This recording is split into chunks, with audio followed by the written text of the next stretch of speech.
Okay, stop. Put down your phone for exactly 10 minutes. Yes, I know you're watching this on your phone. Just work with me here.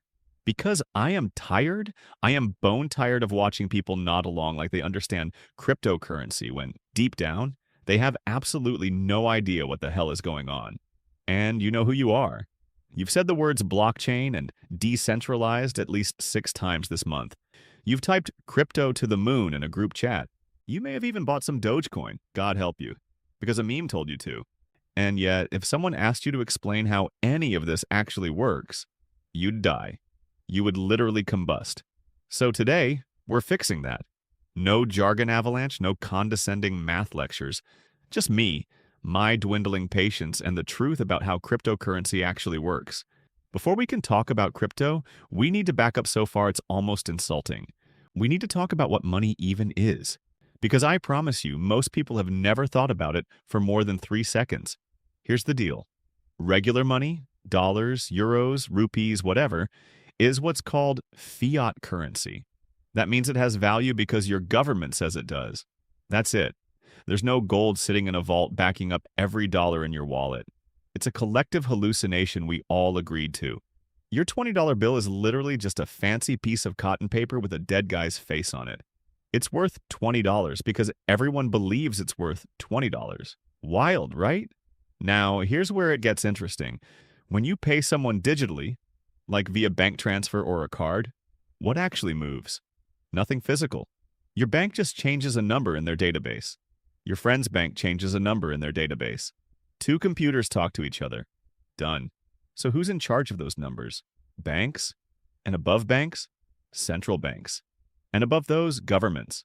There's always somebody at the top with the power to say, actually, we're printing more money now. Deal with it. And a bunch of very angry, very online people in the early 2000s decided, what if nobody was in charge? What if we removed the middleman entirely?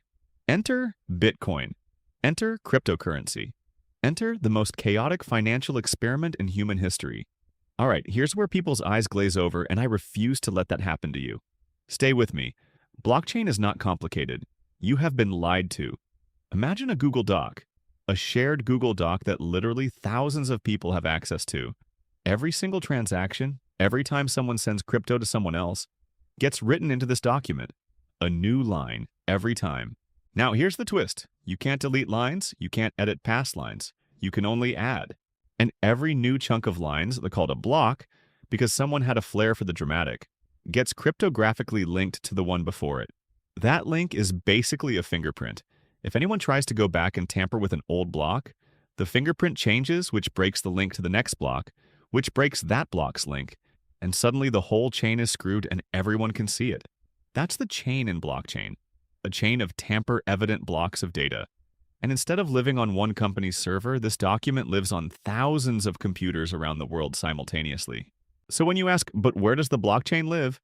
The answer is everywhere and nowhere. It's on a computer in Nebraska. It's on a server in Singapore. It's on some guy's gaming rig in Estonia who's technically part of the network and doesn't fully understand why. There is no central server to hack, no CEO to bribe, no database to delete.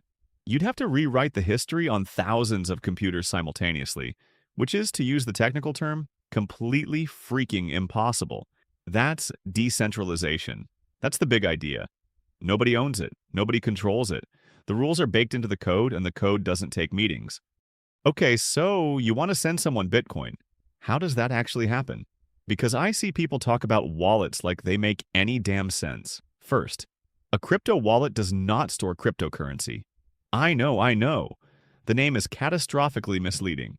Your crypto stays on the blockchain. The wallet just stores your keys. You get 2 keys. A public key, think of it like your email address. You can share this with anyone. And a private key, think of it like your password. Except if you lose it, there is no forgot password button. There is no customer service. There is no recovery email. Your crypto is gone forever into the void. People have lost millions of dollars because they forgot a password or threw away a hard drive. A guy in Wales has $700 million in Bitcoin on a laptop in a landfill. He's been trying to excavate it for years. The city won't let him. I'm not joking. So when you send crypto, you're basically broadcasting a message to the entire network. Hey, I'm the person who controls this wallet. and I'm authorizing this transfer. You sign it with your private key. The network verifies the signature. If it checks out, the transaction gets added to the queue. But who actually adds it to the blockchain? This is where miners or validators come in. And this is where we need to talk about proof of work versus proof of stake, which sounds boring, but is actually a fight about the future of money and also the planet. So pay attention. Bitcoin uses something called proof of work.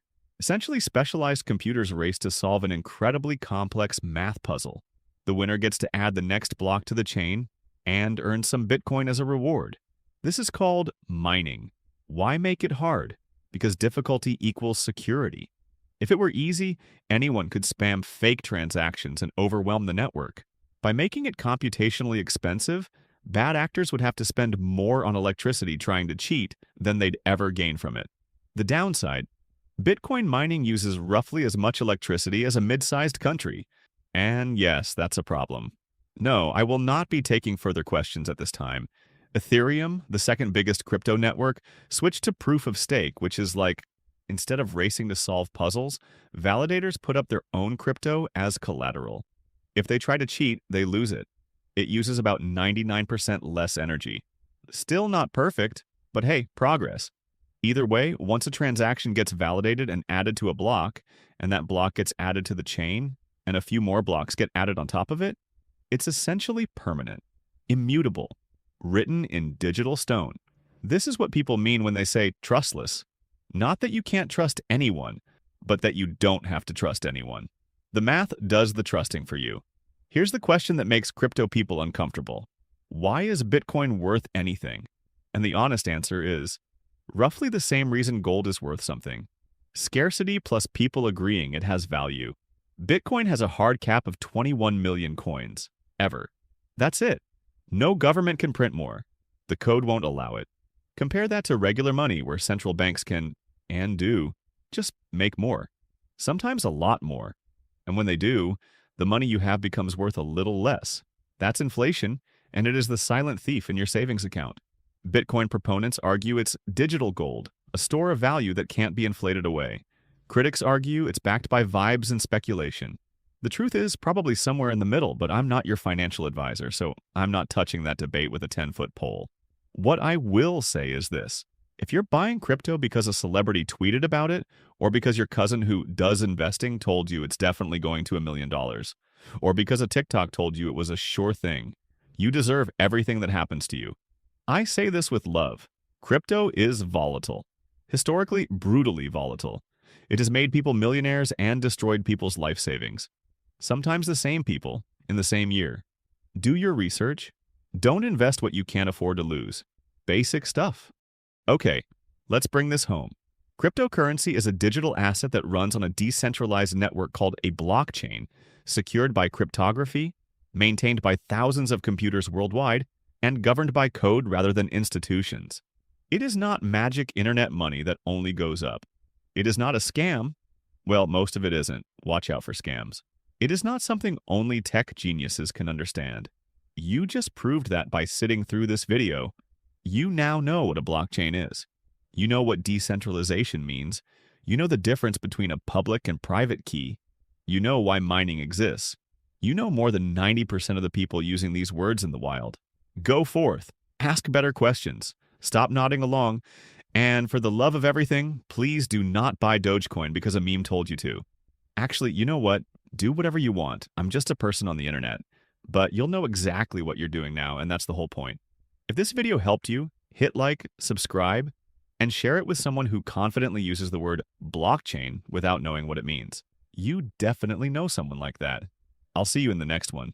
Stay curious, stay skeptical, and please, back up your private keys.